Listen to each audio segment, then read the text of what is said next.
Hello दोस्तों, welcome back to Satyam monitor. तो दोस्तों, पिछली वीडियो मैंने आपको यूपी पेट का सेट ए कराया था। आज की वीडियो में हम लोग सेट बी देखेंगे। जैसा कि मैंने आपको बताया था कि डेली दोस्तों आपको अब यूपी पेट के सेट मिलते रहेंगे। आपके टोटल मेरे पास 16 सेट हैं और इनसे आपका 100 पेपर इन्हीं से आएगा। तो चैनल को दोस्तों सब्सक्राइब कर लीजिए और वीडियो को लाइक और शेयर जरूर कीजिएगा। आपका पहला क्वेश्चन है, जो निर्देश आपको दिया गया है दोस्तों 1 से 5 तक। तो दी गई तालिका के आधार पर निम्नलिखित प्रश्नों के उत्तर देने हैं। तो ये आपको एक ग्राफ दिया गया है, तालिका दी गई है, टेबल है, और इस टेबल से ही आपको क्वेश्चन आपके 1 से 5 तक पूछे जाएंगे। तो जो पहला प्रश्न है वो आपका है कि वर्ष 2018 में बी का कमीशन पांचों सेल्समैनों के उसी वर्ष के कुल कमीशन का लगभग कितना प्रतिशत था। तो दोस्तों बी का कमीशन 2018 में, तो 2018 ये है और बी का कमीशन आप देख लीजिए। तो बी ये है आपका, और इसका जो था 28,000 कमीशन था। और इसी में ये कह रहा है कि बाकी पांचों सेल्समैनों का कमीशन, तो ये पांचों सेल्समैन है इसके ए सी डी ई, इन सब का कमीशन बी को मिलेगा। तो कुल आपका प्रतिशत निकालना है, जिसमें आपको बी को भी इंक्लूड करना है, यानी टोटल जो कमीशन है वो इतना है, आप ध्यान समझिए। और फिर बी का निकाल के बी को, यानी कि 28,000 की वैल्यू को और इस वैल्यू को लेकर के आपका प्रतिशत आपको निकालना है। जब आप पूरा सॉल्व करके लाएंगे तो आपका जो इसमें आंसर आएगा दोस्तों वो आएगा 19.5%। तो आपका ऑप्शन डी करेक्ट आंसर होगा। इसी टेबल से आपके आगे भी क्वेश्चन पूछे जा रहे हैं। तो मैं आपको अगला क्वेश्चन बताता हूं। तो क्वेश्चन नंबर 2 कह रहा है कि किस सेल्समैन का 2018 में कमीशन 2015 की तुलना में उच्चतम वृद्धि दर्शाता है। दोस्तों आप वीडियो को वहां से स्क्रीनशॉट ले लीजिएगा पॉज करके, और फिर ग्राफ का इसमें बताइएगा। तो जिसका दोस्तों इसमें दर्शाता है ना, वो है सी का। तो ऑप्शन ए आपका करेक्ट आंसर होगा। अगला प्रश्न है आपका तीसरा कि निम्न में से किस वर्ष में किसी भी सेल्समैन द्वारा अर्जित उच्चतम और न्यूनतम कमीशन का अंतर अधिकतम है।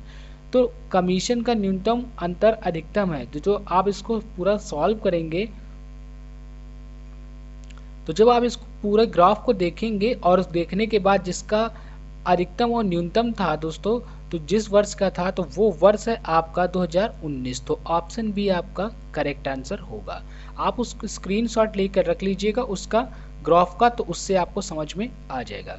अब अगला प्रश्न है आपका यहाँ पे चौथा प्रश्न की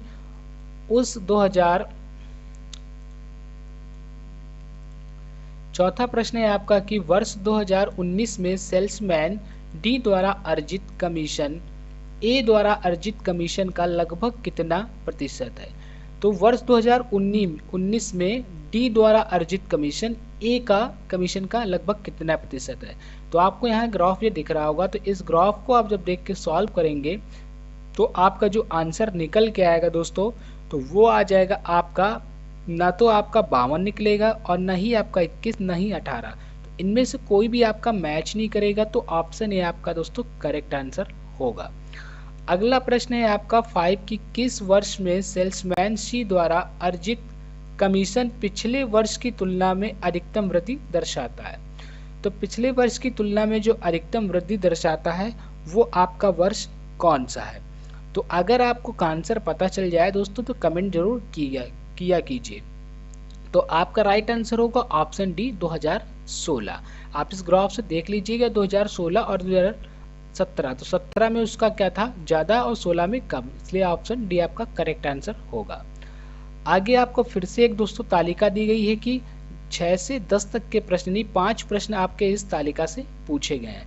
जैसा कि मैंने आपको पिछली वीडियो में बताया था, 2 आपके ग्राफ के और 2 तालिका के आपके ऐसे प्रश्न आते हैं और बहुत सिंपल होते हैं, और इनमें आपके नंबर 10 पक्के हैं दोस्तों। 100% आपके इसमें नंबर 10 पक्के हैं जब 2 तालिकाओं को सॉल्व कर लेते हैं। तो अब इस तालिका को आप स्क्रीनशॉट लेके रख लीजिए और इसी से आपके क्वेश्चन अभी पूछे जाएंगे। तो चलते हैं क्वेश्चन की ओर। तो हमारा छठा जो क्वेश्चन है इसमें क्या बोल रहा है कि अगस्त में खुले खातों की संख्या जून में खुले खातों की संख्या के लगभग कितने प्रतिशत कम या ज्यादा है। तो जब आप उसको सॉल्व करके प्रतिशत निकालेंगे तो प्रतिशत आपका दोस्तों जो निकल के आएगा वो आएगा 35.3%। तो ऑप्शन सी आपका करेक्ट आंसर होगा। अगला प्रश्न है आपका 7वां कि मई से सितंबर तक एंजल में खुले खातों की संख्या से जोरोधा में खुले खातों की संख्या का अनुपात क्या है। तो एंजल में जो खुले खातों की संख्या है वो जोरोधा में खुले खातों की संख्या का अनुपात कितना है। तो जब आप इसको अनुपात निकालेंगे तो आपका निकल के आएगा 1.04। तो ऑप्शन ए आपका करेक्ट आंसर होगा। अगला प्रश्न है आपका कि किस शेयर ब्रोकर में खुले खातों की औसत संख्या महत्तम है। तो किस शेयर में खुले खातों की संख्या का औसत जो है वो महत्तम है। अगर आपको आंसर पता चल गया होगा देखकर टेबल को तो आप कमेंट बॉक्स में जरूर टाइप कीजिएगा।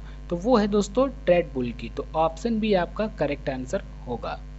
अगला प्रश्न है आपका 9वां कि ट्रेड बुल में खुले खातों की संख्या का औसत शेर खान में खुले खातों की संख्या के औसत का लगभग कितना प्रतिशत कम या ज्यादा है। तो जितना प्रतिशत दोस्तों इनमें कम है, जब आप पूरा इसको सॉल्व करके लाएंगे तो आपका निकल के आएगा 57.82। तो ऑप्शन डी आपका करेक्ट आंसर होगा। 10वां है आपका कि निम्नलिखित में से किस महीने में खुले खातों की संख्या का औसत महत्तम है। तो जिसमें खुले खातों की संख्या का औसत महत्तम है वो है आपका सितंबर। तो ऑप्शन सी करेक्ट आंसर है। अब चलते हैं 11वें प्रश्न की ओर। तो 11वां प्रश्न कह रहा है कि निम्न में से कौन से संत शिवाजी के समकालीन थे। दोस्तों शिवाजी के जो समकालीन थे संत वो थे तुकाराम। तो ऑप्शन डी करेक्ट आंसर होगा। और जीके जीएस की जैसे मैंने आपको बताया कि जीके जीएस की आप वीडियो जाके देख सकते हैं। मैंने वीडियो के डिस्क्रिप्शन में इनका लिंक भी दिया है और इसके नीचे ही जस्ट लिंक है आपका सेट ए का। सेट ए भी आप जाकर देख सकते हैं। मैं सारे के सारे सेट्स आपको प्रोवाइड करा दूंगा। वीडियो के डिस्क्रिप्शन में मैंने टेलीग्राम चैनल का भी लिंक दे रखा है। अगला आपका प्रश्न है 12वां की बंगाल के प्रथम गवर्नर जनरल कौन थे। तो प्रथम गवर्नर जनरल कौन थे। तो वो थे बंगाल के लॉर्ड वारेंस हेस्टिंग्स। तो ऑप्शन सी आपका करेक्ट आंसर होगा। अगला प्रश्न है आपका चरक संहिता संबंधित है। दोस्तों ये क्वेश्चन बहुत इंपॉर्टेंट है और जरूरी नहीं कि आपका ये पेट में ही पूछा जा रहा है। नहीं दोस्तों, ये हर एक एग्जाम में पूछा जाता है जो कि बहुत इंपॉर्टेंट है। और चरक संहिता जो संबंध है दोस्तों वो चिकित्सा से है। तो ऑप्शन सी आपका करेक्ट आंसर होगा। अगला प्रश्न है आपका दोस्तों कि भारत में शासन करने वाले दिए गए शासकों का काल क्रमानुसार सही क्रम क्या है।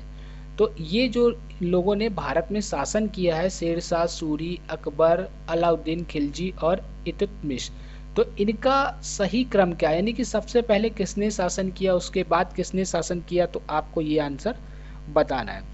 तो दोस्तों जो सबसे पहले जिसने शासन किया वो था इल्तुतमिश, उसके बाद शासन किया था अलाउद्दीन खिलजी ने, फिर शेरशाह सूरी और लास्ट में अकबर ने। तो ऑप्शन सी आपका दोस्तों यहाँ पे करेक्ट आंसर होगा।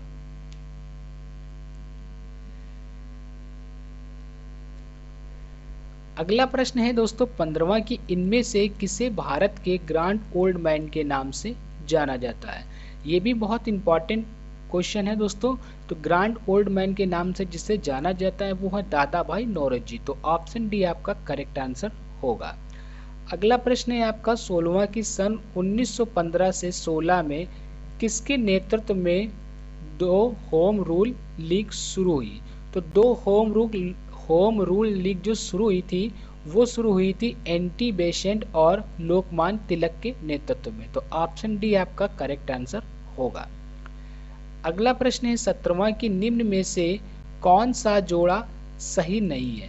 तो इनमें से आपको 4 जोड़ दिए गए हैं और इनमें बताना है कौन जोड़ा आपका सही नहीं है।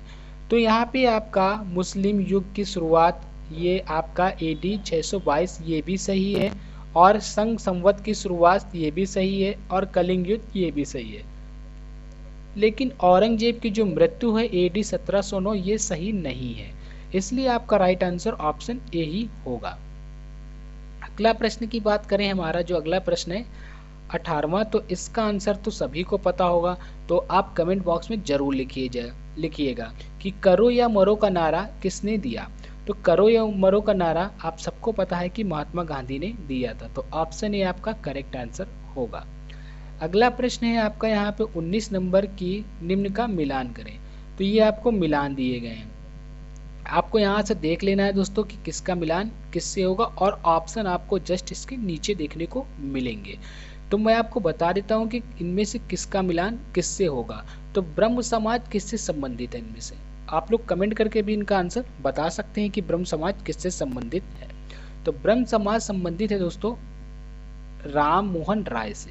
अब रामकृष्ण मिशन की बात करें तो जो रामकृष्ण मिशन है वो स्वामी विवेकानंद से। और आर्य समाज किससे संबंधित है, तो दोस्तों जो आर्य समाज है आपका वो संबंधित है दयानंद सरस्वती से। और आपका डी जो बचा है कि सत्यशोधक समाज, तो सत्यशोधक समाज जो है वो ज्योति राव फूले से संबंधित है। तो ये आपका सही मिलान होगा। इसी के हिसाब से आपके नीचे ऑप्शन दिए गए हैं, तो आपको ऑप्शन बताने हैं। तो ये देखिए आपका दोस्तों ये ऑप्शन है कि ए का मिलान इससे 3 से है, बी का 2 से है, और सी का 1 से है, डी का 5 से। इस तरह से आपके मिलान दिए गए। इनमें से जो मैंने ऊपर मैच कराया है, तो आपका जो सही आंसर है दोस्तों वो है ऑप्शन बी 3। ए का मिलान 3 से, और बी का मिलान 1 से, सी का मिलान 2 से, और डी का मिलान 5 से। यही आपका करेक्ट आंसर होगा। अब बात करते हैं अगले प्रश्न की। तो अगला प्रश्न आपको यहाँ पे 20 नंबर, सलाल पन बिजली परियोजना किस नदी पर स्थित है। तो दोस्तों सलाल पन बिजली परियोजना जो है वो चिनाब नदी पर स्थित है। तो चिनाब आपका करेक्ट आंसर होगा। अगला प्रश्न है 21 नंबर कि बसंत विश्व होता है। तो बसंत विश्व कब होता है, तो वो होता है आप सबको पता है कि 21 मार्च को। तो ऑप्शन डी करेक्ट आंसर होगा। अगला प्रश्न है आपका 22 की राजस्थान में खेतड़ी परियोजना किसके उत्पादन के लिए प्रसिद्ध है। तो इनमें से किसके उत्पादन के लिए खेतड़ी परियोजना प्रसिद्ध है, तो आप सबको पता है कि तांबा के लिए बहुत ज्यादा प्रसिद्ध है। तो ऑप्शन बी आपका करेक्ट आंसर होगा। और अगला प्रश्न है आपका कि जब सुभाष चंद्र बोस ने भारतीय राष्ट्रीय कांग्रेस के अध्यक्ष पद से इस्तीफा दिया तो इस पद का प्रस्ताव किसे दिया गया था। तो इस पद का जब प्रस्ताव दिया गया था तो वो दिया गया था डॉक्टर राजेंद्र प्रसाद को। तो ऑप्शन बी आपका करेक्ट आंसर होगा। अब बात करते हैं क्वेश्चन नंबर 24 की। तो निम्नलिखित में से कौन सी हिमालयन नदी तंत्र की नदियां हैं। तो हिमालयी नदी तंत्र की नदियां इनमें से कौन सी हैं, आप कमेंट करके भी आंसर बता सकते हैं। तो इनमें जो हिमालय नदी के तंत्र की जो नदियां हैं दोस्तों वो कौन है, तो वो है आपकी गंगा और ब्रह्मपुत्र। तो ऑप्शन सी आपका करेक्ट आंसर होगा। और आपका अगला प्रश्न है 25 की बैंक दर का अर्थ है। तो बैंक दर का इनमें से क्या अर्थ है। तो बैंक दर का जो अर्थ होता है वो होता है देश के केंद्रीय बैंक द्वारा ली जाने वाली आधिकारिक ब्याज दर। तो ऑप्शन ए आपका करेक्ट आंसर होगा। और आपका अगला प्रश्न है 26 की काजीरंगा राष्ट्रीय उद्यान स्थित है। तो काजीरंगा राष्ट्रीय उद्यान इनमें से कहाँ पे स्थित है, ये एक पार्क है दोस्तों जो कि आसाम में स्थित है। तो ऑप्शन सी आपका करेक्ट आंसर होगा। दोस्तों पार्ट 1 मैं यहीं पे रोक रहा हूँ और पार्ट 2 इसके बाद आएगा। वीडियो बहुत लंबा हो जाता है ऐसा लोगों का कमेंट आता है, तो इसलिए मैं आपको नेक्स्ट पार्ट में इसके आगे के क्वेश्चन बताऊंगा। वीडियो अगर पसंद आई हो तो वीडियो को लाइक और चैनल को सब्सक्राइब कर दीजिए। और इसकी फ्री पीडीएफ लेने के लिए मैंने वीडियो के डिस्क्रिप्शन में टेलीग्राम चैनल का लिंक दे रखा है, अभी जाकर उसको ज्वाइन करें और इसकी फ्री पीडीएफ मिल जाएगी। नेक्स्ट सेट के लिए आप जल्दी चैनल को सब्सक्राइब करें और जितना जितना हो सके शेयर करें। आपको सारे के सारे सेट मिलेंगे। अभी तो ये बी है, इसके बाद C D E F G H इतने सारे सेट आने बाकी हैं। मिलते हैं नेक्स्ट वीडियो।